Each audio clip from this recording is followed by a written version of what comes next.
اعظم رضی اللہ تعالیٰ عنہ کے زمانے کے ایک بہت بڑے بزرگ ہیں جن کا نام شیخ کبیر احمد رفعی رحمۃ اللہ علیہ ہے۔ یہ غوث اعظم رضی اللہ تعالیٰ عنہ کے زمانے کے بہت بڑے بزرگوں میں ہیں۔ ان کا نام شیخ کبیر احمد رفعی رحمۃ اللہ علیہ ہے۔ یہ بہت بڑے بزرگوں میں ان کا شمار ہوتا ہے۔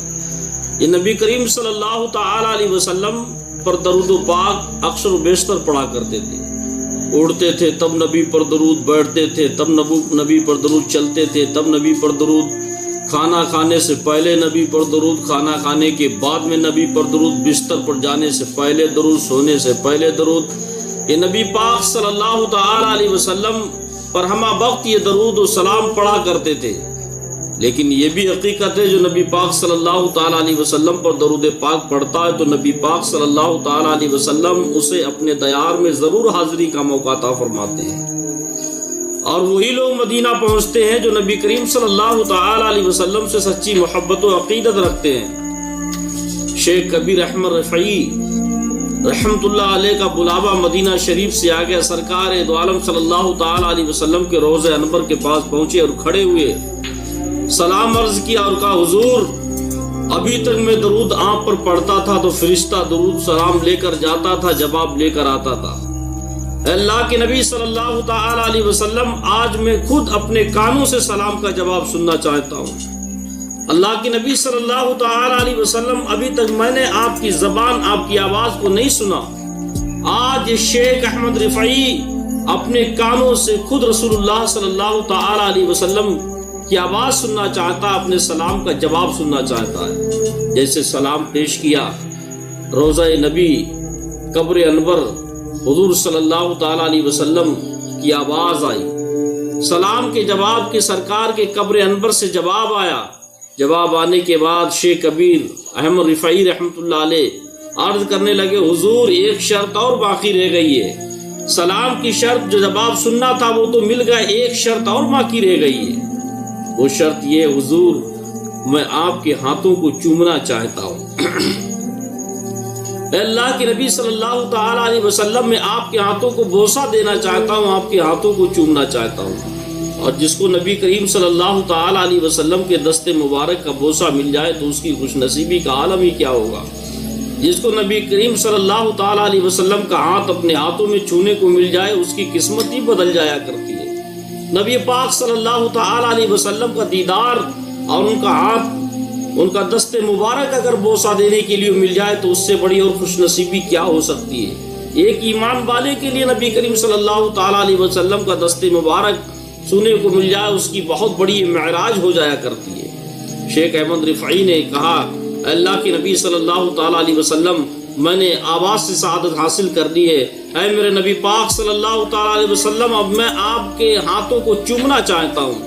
اتنا کہا، نبی پاک کی قبر شک ہو گئی اور نبی پاک صلی اللہ تعالی علیہ وسلم کا دست مبارک ہاتھ شریف قبر انور سے باہر آیا اور شیخ احمد رفعی رحمۃ اللہ علیہ نے سرکار دو عالم صلی اللہ علیہ وسلم کے ہاتھ شریف کو اپنے ہاتھ میں لیا اور بوسہ دیا۔ بوسہ دینے کے بعد آپ جب سرکار کے روضہ انور سے واپس ہوئے، آپ کا دست مبارک پھر قبر انور شریف میں چلا گیا۔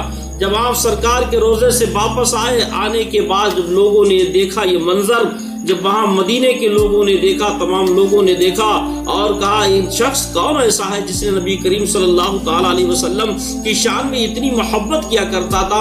ایسی کون سی ادا اس کے اندر تھی کہ نبی پاک صلی اللہ تعالی علیہ وسلم نے اپنا ہاتھ اپنی قبر انور سے اس کے مصافحہ کے لیے نکال دیا؟ ایسی کون سی نیکی یہ شخص کرتا تھا جس کی بنیاد پر اللہ کے نبی نے اپنے ہاتھ مبارک کو اپنی قبر سے باہر نکال کر اس کو بوسہ کرا دیا؟ کون سی نیکی کرتا تھا؟ اب یہ شیخ احمد رفعی سرکار کے روضے سے باہر نکلے، بہت ساری بھیڑ نے آپ کو گھیر لیا، بہت سارے لوگوں نے، بہت سارے کتب و اقطاب نے، بہت سارے اولیاء کرام بھی وہاں موجود تھے، تمام لوگوں نے آپ کو روک لیا۔ تمام لوگوں نے رو کر کہا کہ شیخ احمد رفعی، مجھے یہ بتاؤ کون سی ایسی تم نیکی کیا کرتے تھے جس کی بنیاد پر اللہ کے نبی صلی اللہ تعالی علیہ وسلم نے آپ کے مصافحہ کے لیے، آپ کے دستبوسی کرانے کے لیے اپنے ہاتھ کو اپنی قبر انور سے باہر نکال دیا؟ کون سا ایسا کام کرتے تھے؟ شیخ احمد رفعی نے جب لوگوں کے سوال کو سنا تو آپ کی آنکھیں اشک بار ہو گئی۔ نبی کے سچے عاشق تھے، نبی کی شیدا تھے، نبی سے محبت کرنے والے تھے، نبی کی اداؤں پر فدا تھے۔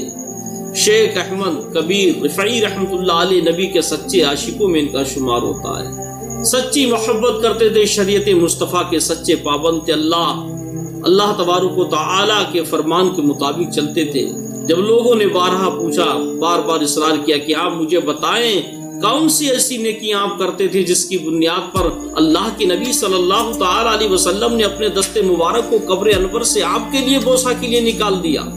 تو آپ کی آنکھیں اشکبار ہو گئی اور کہا میرے بھائیوں، میں کوئی ایسی نیکی نہیں کیا کرتا تھا، کوئی ایسی عبادت بھی نہیں کر پاتا تھا، کوئی خاص نیکی میری نہیں تھی۔ تو لوگوں نے کہا جب کوئی خاص نیکی نہیں تھی تب اللہ کے نبی صلی اللہ تعالی علیہ وسلم نے آپ کے لیے روز انور سے اپنے دست مبارک کو کیسے باہر نکال دیا بوسہ دلانے کے لیے؟ کوئی تو ایسی وجہ ہوگی۔ تو شیخ کبیر احمد رفعی رحمۃ اللہ علیہ فرمانے لگے اگر تم جاننا چاہیں تو میری کون سی نیکی تھی تو سنو، میں کوئی بہت بڑا عابد و گزار نہیں تھا، میں کوئی متقی پرہیزگار نہیں تھا، تقویٰ میرے پاس نہیں تھا، کوئی بھی اچھے اعمال بھی میرے پاس نہیں تھے۔ ہاں، میں ایک کام کیا کرتا تھا، اللہ کی مخلوق ہے کتوں کی میں سیوا کیا کرتا تھا۔ میں جانوروں کا بڑا ہمدرد تھا، میں کتوں کی سیوا کرتا تھا، لوگوں کو بتاتا تھا کہ کتے بھی اللہ کی مخلوق میں سے ہیں۔ آج کوئی انسان پریشان ہوتا تو اس کے لیے ڈاکٹر موجود ہے، اس کے لیے ہاسپٹل موجود ہے، اور جن کتوں کو تم لوگ لاٹھیوں سے مارتے ہو وہ تو اپنی فریاد کسی سے کہہ ہی نہیں سکتے، ان کے لیے کوئی ڈاکٹر بھی نہیں، ان کے لیے کوئی اسپتال بھی نہیں کھلے جو بیچارے اسپتال میں اپنی علاج کرا لیں۔ تو وہ شیخ کبیر احمد رفعی فرماتے ہیں کتے کو لاٹھی ماری جاتی ہے، کتے کو تکلیف دی جاتی ہے، تو کتا اللہ رب العزت کی بارگاہ میں کہتا پروردگار میرا تو کوئی نہیں، میں کس سے فریاد کروں، کس کے دربار میں جاؤں، کس کے پاس جا کر اپنی پریشانی بیان کروں؟ اے مولا میں اپنی پریشانی صرف تجھے ہی بیان کر سکتا ہوں، تجھے ہی بتا سکتا۔ شیخ کبیر احمد رفعی رحمۃ اللہ علیہ فرماتے ہیں میں ایسے کتوں کی سیوا کرتا تھا، میں اللہ کی مخلوق کے کتے میں کتوں کی دیکھ بھال کرتا۔ کہتے ایک مرتبہ میں جا رہا تھا، دیکھا کہ ایک کتا لنگڑا رہا تھا، اس کے پیر میں زخم ہو چکا تھا، پیر میں چوٹ لگی تھی۔ میں نے کتے کا پیر پکڑنے کے بعد اس کے زخم کو دیکھا، جانے کے بعد میں ان کے کہا میں گھر گیا، تھیلا لایا اور تھیلے میں کچھ پٹی مرہم لے کر آیا، میں نے کتے کی مرہم پٹی کی کرنے کے بعد 14 دن تک لگاتار میں کتے کے پیچھے پیچھے گھومتا رہا کہ دیکھ بھال کرتا رہا کہ کس کی پٹی کہیں کھلا جائے، اس کو کوئی تکلیف نہ ہو جائے۔ 14 دن میں جھولے میں پٹی اور مرہم لے کر اس کتے کی دیکھ بھال کے لیے پیچھے پیچھے گھومتا رہا۔ ایک وہی کتا نہیں، میں نے ایک اپنا یہ رجحان بنا رکھا تھا، میں نے اپنی ایک عادت بنا لی کہ میرے پاس ایک تھیلا رہتا، تھیلے میں مرہم پٹی دوائیاں رہتی تھی، سارے کتوں کی میں دیکھ بھال کرتا تھا، اگر کوئی کتا پریشان ہوتا میں اس کی فوراً علاج کرتا تھا۔ یہ کتوں کی علاج کرنا اللہ تبارک و تعالیٰ کو اتنا پسند آیا، اللہ کے محبوب کو اتنا پسند آیا، جن ہاتھوں سے میں کتا کی سیوا کیا کرتا تھا، جن ہاتھوں سے میں کتے کے لیے اپنے ہاتھوں سے پٹی کتے کے باندھا کرتا تھا، انہی ہاتھوں کو اللہ کے نبی نے مصافحہ کرنے کا شرف حاصل کرایا ہے، انہی ہاتھوں میں اللہ کے نبی نے اپنا دست مبارک عطا فرمایا ہے۔ میری اور کوئی نیکی نہیں تھی بلکہ میں کتوں کی سیوا کیا کرتا تھا۔ آپ غور کریں مسلمانوں میرے بھائیوں، جو انسان کتے کی سیوا کرتا ہو، اللہ کی مخلوق ایک جانور بھی ہے جو جانوروں کی سیوا کرتا تو اس کی یہ عالم، نبی پاک صلی اللہ تعالی علیہ وسلم اس سے اتنی محبت کرتے ہوں کہ قبر انور سے اس کے کہنے پر اپنے ہاتھوں کو نکال دیں لوگ اس کے بوسہ کے لیے۔ اور جو لوگ انسانوں کی سیوا کرتے ہوں گے، جو لوگ انسانوں کی قدر کرتے ہیں، غریبوں کے کام آتے ہیں، تو اللہ کے نبی صلی اللہ تعالی علیہ وسلم ان سے کتنا خوش ہوتے ہوں گے۔ اللہ کے نبی صلی اللہ تعالی علیہ وسلم ایسے اپنے امتی سے کتنی محبت کرتے ہوں گے۔